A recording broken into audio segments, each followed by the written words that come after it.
পরিচয় তার যেই হোক, হোক পুলিশ, হোক আর্মি, হোক বিজেপি, হোক যুবলীগ, ছাত্রলীগ, আওয়ামী লীগ, পরিচয় যেই হোক, এই পরিচয়গুলো আমাদের কাছে মুখ্য নয়। তার বিরুদ্ধে যদি ভিডিও, তার বিরুদ্ধে যদি ছবির সরাসরি ডকুমেন্টের পরিচয়গুলো থাকে, তার একমাত্র পরিচয় আমাদের কাছে সে একজন খুনি, সে একজন হত্যাকারী। স্পষ্ট কথা, তাদের এই হত্যার, এই খুনের বিচার হতে হবে।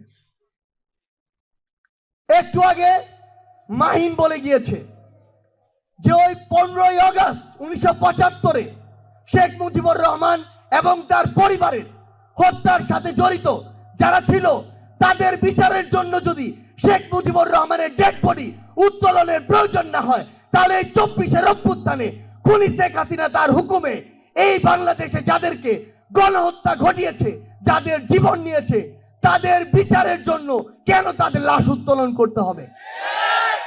2024-এর অভ্যুত্থানের সাথে যারা জড়িত ছিল, এই অভ্যুত্থানে যারা শহীদ হয়েছে, তাদের এই হত্যা মামলাগুলোর জন্য কারো লাশ উত্তোলন করা যাবে না। আমরা স্বরাষ্ট্র মন্ত্রণালয়, আমাদের যে বিচারিক প্রক্রিয়ার যে মন্ত্রণালয় রয়েছে, সংশ্লিষ্ট সকল মন্ত্রণালয়কে একটি কথা বলে দিতে চাই, যে ভাই তার জীবন দিয়ে নতুন বাংলাদেশ এনে দিয়েছে, যেই ভাইয়ের জীবনের বিনিময়ে আজকে ওই চেয়ারগুলোতে আপনি বসে রয়েছেন, আমার ওই ক্ষত বিক্ষত বুক নিয়ে যে বাবা মা, ভাই বোন, যে সহধর্মিনী বেঁচে রয়েছে, তাদের চোখের সামনে, তাদের ক্ষত বিক্ষত ওই কলিজার সামনে আপনারা কোনোদিন 4 মাস পরে তাদের লাশ উত্তোলন করতে পারেন না।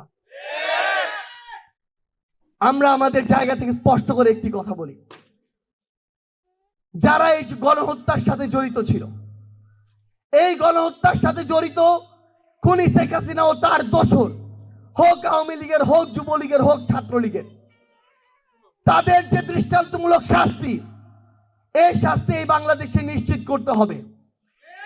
একই সাথে বাংলাদেশ পুলিশের যে সকল সদস্য এই গণহত্যার সাথে জড়িত ছিল,